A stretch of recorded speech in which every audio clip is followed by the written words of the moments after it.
ओम नारायणाय नमः। आप सभी को वैशाख मास महात्म्य की ढेरों शुभकामनाएं।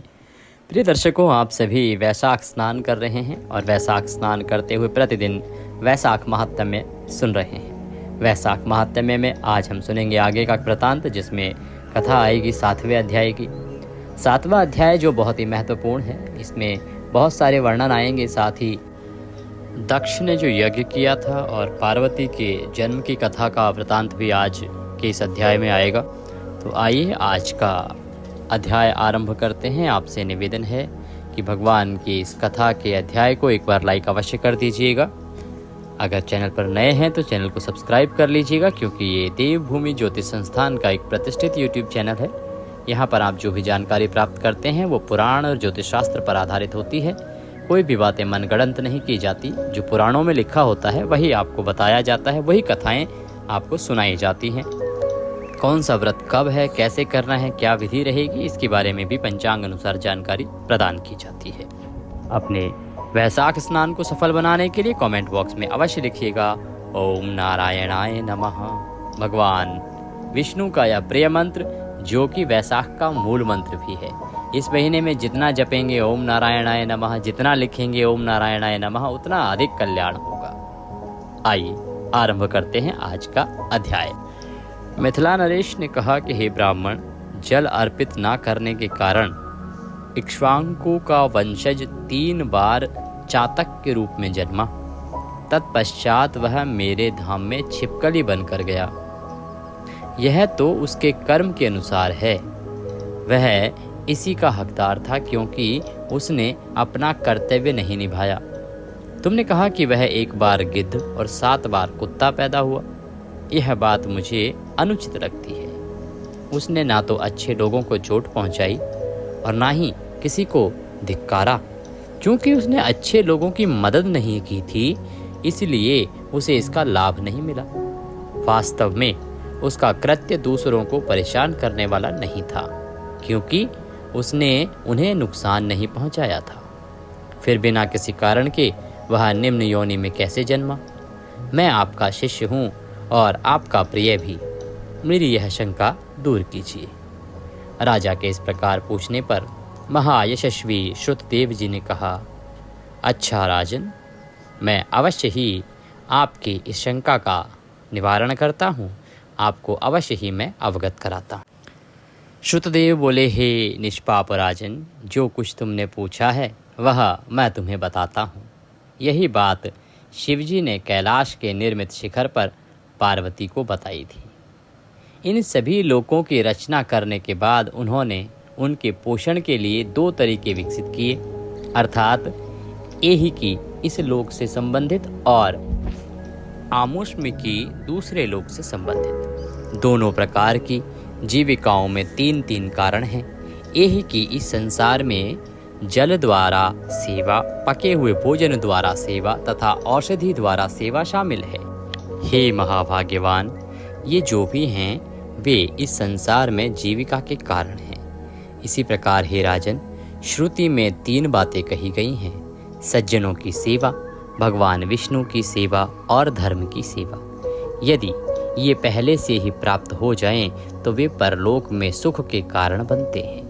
जिस प्रकार घर में बना हुआ भोजन यात्रा के दौरान व्यक्ति के उद्देश्य की पूर्ति करता है, उसी प्रकार ऐहिकी कारण भी तत्काल अपना उद्देश्य पूरा करते हैं। किंतु हे राजन, यदि कोई वस्तु जो धर्मात्मा लोगों द्वारा वांछित हो किसी भी कारण से असह्य हो जाए तो वह हानि और हानि ही पहुंचाती है। फिर भी क्या यह विशेष रूप से उल्लेख किया जाना चाहिए कि उन्हें क्या प्रिय है? यह स्पष्ट है कि इससे दुख होगा। इस संदर्भ में वे एक प्राचीन किस्सा उदाहरण के रूप में उद्धृत करते हैं। यह पापों का नाश करने वाला है। यह अत्यंत अद्भुत है। यह सुनने वालों को विस्मय में डाल देता है।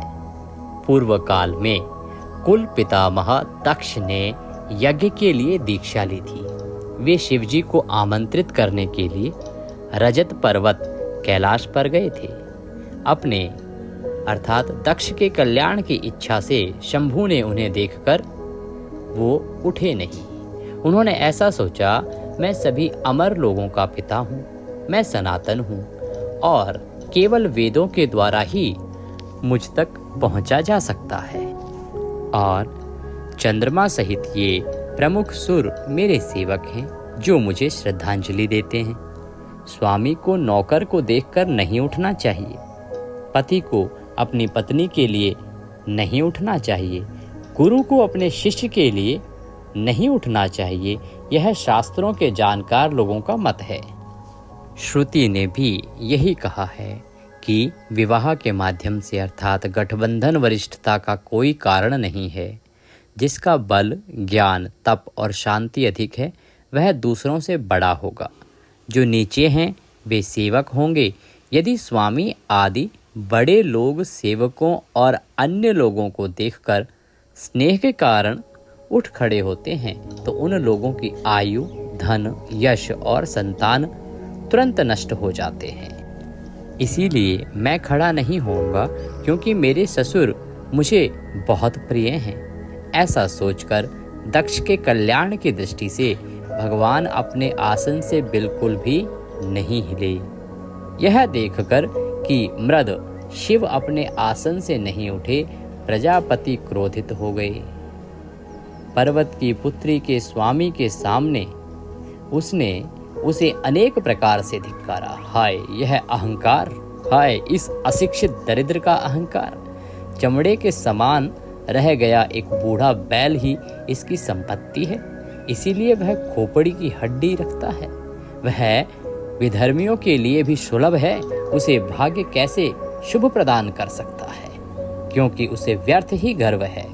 इस संसार में ज्ञानी लोग पुण्य कर्मों को उनके दर्शन से ही समझते हैं। यह बेचारा शीत से पीड़ित है, हाथी की पवित्र खाल पहनता है।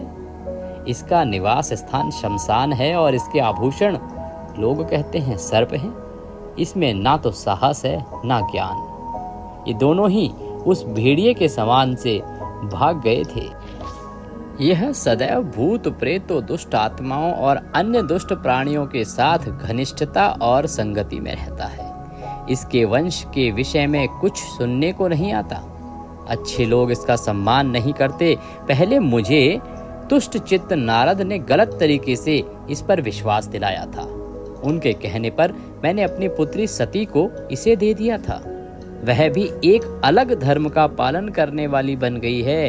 इसे इसके घर में सुखपूर्वक रहने दो। चांडाल के हाथ में पहुंचे कुम्हार के बर्तन के समान ना तो यह व्यक्ति और ना ही मेरी पुत्री किसी भी प्रकार से स्वीकार्य है। इस प्रकार मोहग्रस्त आत्मा वाले दक्ष ने उमा या शिव को आमंत्रित नहीं किया, अपितु उन्हें अनेक प्रकार से डांटा और चुपचाप अपने घर चले गए। तो ये उस समय का वृतांत है जब दक्ष ने महायज्ञ करने का सोचा विचार किया। तो वो सबसे पहले भगवान शंकर और माता सती को अर्थात अपनी पुत्री को ही आमंत्रित करने के लिए गए थे। लेकिन हुआ क्या कि जैसे ही वो आमंत्रित करने पहुंचे तो भगवान शिव जो अपने आसन पर बैठे थे वो उठे नहीं। इससे दक्ष को ऐसा लगा कि उनका जो जमाता है, जो दामाद है, वो उसका अपमान कर रहा है। उसे बहुत गर्व है। उसको ये नहीं सोचा कि उसका ससुर आया है तो उठ के उसका स्वागत तो करे। इसीलिए दक्ष सती और भगवान शिव से क्रुद्ध हो गए और उन्हें निमंत्रण दिए बिना ही वापस चले गए, भला बुरा बोल के। अब वृतांत आता है कि भगवान शिव क्यों नहीं खड़े हुए। भगवान शिव इसलिए खड़े नहीं हुए क्योंकि भगवान शिव परमात्मा हैं, स्वयं ईश्वर हैं। और वृतांत ये बताता है कि यदि कोई भी बड़ा जैसे गुरु शिष्य के सामने नहीं उठेगा, यदि शिष्य कभी गुरु के दरबार में आएगा तो शिष्य को झुकना होगा, गुरु अपने आसन से नहीं उठेगा। अगर किन्हीं कारणों से इस नियम को तोड़ दिया जाए और कोई भी व्यक्ति जो श्रेष्ठ है परंतु अपने से छोटे के लिए उठ जाएगा तो इससे उस छोटे का अहित हो जाएगा, उसको हानि हो जाएगी। इसी को सोचते हुए भगवान शंकर दक्ष के आने पर नहीं उठे, क्योंकि उन्होंने कहा कि दक्ष मुझे सबसे प्रिय हैं, वो मेरे ससुर हैं। अगर मैंने उनके आने पर सिंहासन छोड़ दिया तो ये उस नियम की अवहेलना होगी और उस नियम की अवहेलना के कारण मेरे ससुर का नाश हो जाएगा। पर हुआ क्या कि दक्ष ने उसको किसी और उसमें ले लिया और उस सोच के कारण वह क्रुद्ध होकर और शंकर भगवान को भला बुरा बोलकर और अपने वापस चले गए। तत्पश्चात दक्ष भगवान की निंदा करता हुआ यज्ञ कक्ष में गया। वहाँ ऋत्विकों और मुनियों के साथ उसने यज्ञ विधि से यज्ञ संपन्न किया। ब्रह्मा और विष्णु को छोड़कर सभी देवता वहाँ आ गए।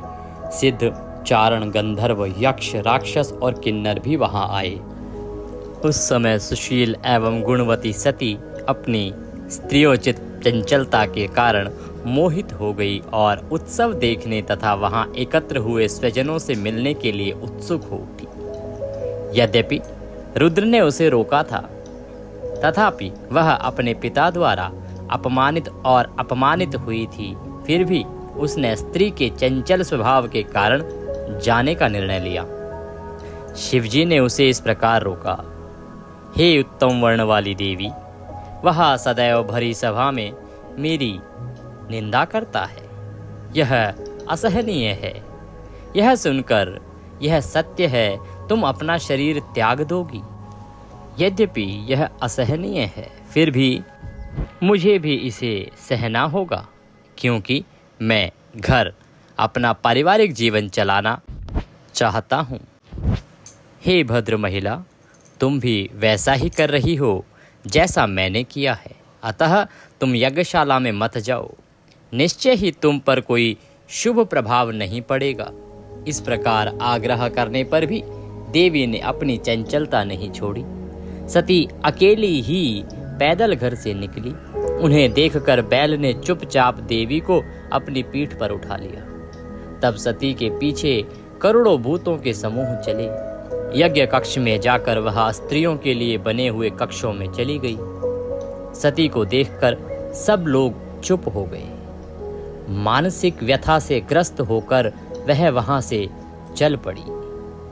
अपने पति के वचनों को याद करती हुई वह उत्तर वेदी पर गई।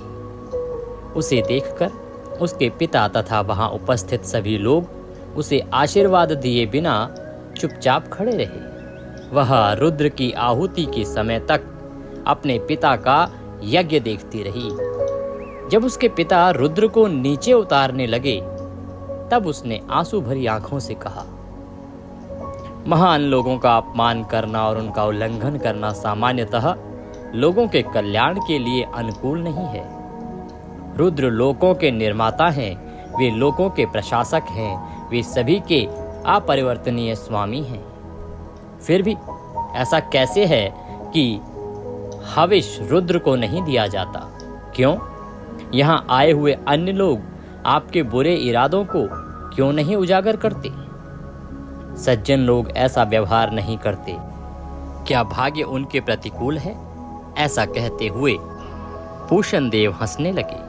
भृगु जी, जिनका पुण्य नष्ट हो चुका था, अपनी मूछें और दाढ़ी हिलाने लगे। अन्य लोगों ने अपनी भुजाएं, टांगे, जांघें और पार्श्व भाग सहलाए। उसके अभागे पिता ने उसकी अनेक प्रकार से निंदा की। यह सुनकर रुद्र की पत्नी मन ही मन बहुत क्रोधित हो उठी। इसे सुनने के पश्चात प्रायश्चित करने के लिए सती ने वेदी के मध्य में स्थित यज्ञ की अग्नि में अपने शरीर की आहुति दे दी। जबकि सभी लोग खड़े होकर देख रहे थे, वहां बहुत शोरगुल मच गया। प्रमथगण तुरंत दौड़े और उन्होंने देवों के देव को सारी बात बताई। यह सुनते ही रुद्र अचानक उठ खड़े हुए। वे संसार के संहारक काल के समान हो गए। उन्होंने अपने हाथ से अपनी जटा उखाड़ी और उसे जमीन पर पटक दिया। वहां से 1000 भुजाओं वाले विशाल शरीर वाले अत्यंत शक्तिशाली वीरभद्र उत्पन्न हुए। उन्होंने ब्रह्मांड के संहारक काल का तेज धारण कर लिया। तब उन्होंने श्रद्धापूर्वक हाथ जोड़कर हर से कहा, मुझे उस कार्य में लगाओ जिसके लिए मुझे बनाया गया है। ऐसा कहने पर क्रोधित दुर्जटी शिव ने अपने सामने खड़े वीरभद्र से कहा, दक्ष को मार डालो, जिसने मेरी निंदा की है और जिसके कारण मेरी प्रिय पत्नी ने आत्महत्या कर ली है। भूत प्रेतों के समूह और महान बलवान प्रेत इस वीरभद्र के साथ चले जाएं। भगवान की आज्ञा पाकर वे सब लोग यज्ञ सभा में गए और उन्होंने उन सभी महान वीर देवताओं, असुरों, मनुष्यों और अन्यों पर प्रहार किया। जटाओं से उत्पन्न वीरभद्र ने हंसने वाले पूषण के दांत तोड़ डाले तथा दुष्ट बुद्धि वाले भृगु की मूछें उखाड़ दी। शक्तिशाली वीरभद्र ने दक्ष के उन विभिन्न अंगों को काट डाला जिन पर पहले प्रहार किया गया था। उसने दक्ष का सिर काटने के लिए बहुत प्रयास किया, क्योंकि उसका सिर ऋषियों के मंत्रों द्वारा भली भांति सुरक्षित था, अतः उसे बलपूर्वक नहीं काटा जा सकता था। यह जानकर स्वयं हर वहां आए और उन्होंने उस दुष्ट का सिर काट डाला। यज्ञ में आए हुए लोगों को मारकर वह अपने अनुयायियों सहित अपने धाम को चला गया। जो लोग बच गए वे ब्रह्मा की शरण में चले गए। ब्रह्मा जी उनके साथ शिव के धाम कैलाश गए। उन्होंने नाना प्रकार के वचनों से रुद्र को शांत किया। भगवान उनके साथ यज्ञ कक्ष में गए और यज्ञ में आए हुए सभी लोगों को पुनर्जीवित किया। तब शिव जी ने ख्याति को दक्ष का बकरा सर दिया। बकरे की दाढ़ी उन्होंने सज्जन भृगु को दे दी। उन्होंने पूषण को उसके दांत तो नहीं लौटाए, परंतु उसे बिना दांत के आटा खाने योग्य बना दिया। शिव ने उसके कुछ विकृत अंगों को सीधा कर दिया। सभी का कल्याण हुआ। ब्रह्मा और शिव ने उस महापुरुष का यज्ञ पुनः पूर्ववत प्रारंभ किया। यज्ञ के समाप्त होने पर सभी देवता अपने अपने धाम को चले गए। रुद्र ने ब्रह्मचर्य का कठोर व्रत धारण किया और घोर तपस्या की। रुद्र ने गंगा के तट पर पुन्नांग वृक्ष की जड़ में घोर तपस्या की। दक्ष की पुत्री सती ने अपना शरीर त्याग दिया और पुनः मैना और हिमालय की पुत्री के रूप में जन्म लिया। वह उनके निवास में पली बड़ी। इस समय तारक नामक महान असुर ने घोर तपस्या करके ब्रह्मा परमेष्टि को प्रसन्न किया। उसने वरदान लिया कि उसे देवता, असुर, मनुष्य और नाग सभी प्रकार के अस्त्र शस्त्र तथा सभी प्रकार के शक्तिशाली प्रक्षेपास्त्र नहीं मार सकते। रुद्र के पुत्र को छोड़कर दैत्य को कोई भी नहीं मार सकता। ऐसा वरदान ब्रह्मा ने दे दिया। जो लोकों के पितामह थे उन्होंने कहा ऐसा ही हो, क्योंकि रुद्र के पास तब तक कोई पुत्र नहीं था और ना ही पत्नी थी। वरदान पाकर वह राक्षस अपने धाम में वापस चला गया और लोगों को परेशान करने लगा। उसके धाम में फर्श आदि साफ करने के लिए कार्य के लिए देवता उसके सेवक बन गए और देव स्त्रियां उसकी दासियां बन गई। तब देवताओं ने ब्रह्मा की शरण ली। उनके द्वारा वर्णित उनकी दुर्दशा सुनकर वेदों ने सुरों से यह कहा, हे सुरस, वरदान देते समय मैंने दुष्ट को यह वरदान दिया था कि रुद्र के पुत्र के अलावा कोई भी उसे नहीं मार सकेगा। पूर्व काल में रुद्र की पत्नी सती ने यज्ञ में अपना शरीर त्याग दिया था। उसका पुनर्जन्म हिमालय की पुत्री के रूप में हुआ है। उसे पार्वती के नाम से जाना जाता है। रुद्र हिमालय की चोटी पर घोर तपस्या में लीन है। लोकों के स्वामी रुद्र को पार्वती के साथ मिला दो। फिर देवों के स्वामी देवेंद्र के धाम में पाक के दंडक ने प्रमुख देवों के साथ परामर्श किया, जो वहां अधिशन अर्थात बृहस्पति के साथ एकत्रित हुए थे। अपने कार्य के लिए उन्होंने नारद और स्मर का स्मरण किया। वे वहां आए और बल के शत्रु अर्थात इंद्र ने उनसे ये शब्द कहे, कृपया हिमवान के पास जाकर उन्हें अपने वचनों से समझाइए कि आपकी पुत्री पहले सती थी, जो दक्ष की पुत्री और हर की पत्नी थी। उनके वियोग में वह 10 कन्याओं के साथ आपके शिखर पर तपस्या कर रही हैं। मृद भी आपके शिखर पर तपस्या कर रहा है। उसकी प्रियतमा को मृद की सेवा में लगा दीजिए। वह अवश्य ही उसकी पत्नी बनेगी, वही उसका पति होगा। इंद्र के ऐसा कहने पर नारद पर्वत के पास गए और देवेंद्र के कहे अनुसार सब कुछ किया। तत्पश्चात इंद्र ने कामदेव को बुलाकर उनसे ये कहा, देवों के कल्याण के लिए तथा मृदा के हित के लिए भी तुम वसंत के साथ रुद्र के तपस्वी उपवन में जाओ। वसंत के वे लक्षण प्रकट करो जिनसे हृदय में प्रेम की तरंगे उठती रहें। जब देवी पार्वती मृदा के निकट हों तो अपने बाण छोड़ो और महाप्रभु को अपनी ओर आकर्षित करो। जब उनका मिलन हो जाएगा तो हमारा कार्य पूरा हो जाएगा। ऐसा आदेश पाकर स्मर ने कहा, ऐसा ही होगा, और तुरंत ही चल पड़ा। वह रति, वसंत और अपने समस्त अनुचरों के साथ उस वन में चल दिया। अपनी शक्ति के बल पर उन्होंने उस सुंदर वन में मंद मंद हवा के द्वारा असमय वसंत ऋतु का सृजन किया। एक बार देवों के देव पार्वती की सेवा से प्रसन्न हुए। उन्होंने उसे अपनी गोद में ले लिया और उससे कुछ बातें करने लगे। स्मर ने तय किया कि अब भगवान का अपनी प्रिय पत्नी के साथ मिलन का समय आ गया है। उन्होंने अपना सुंदर और कोमल धनुष उठाया और हार के पीछे खड़े हो गए। एक पेड़ को अपनी आड़ बनाकर खुद को छुपाने के लिए उन्होंने एक बाण छोड़ा। उन्होंने एक दूसरा बाण भी लगाया और उसे छोड़ने के लिए खुद को तैयार किया।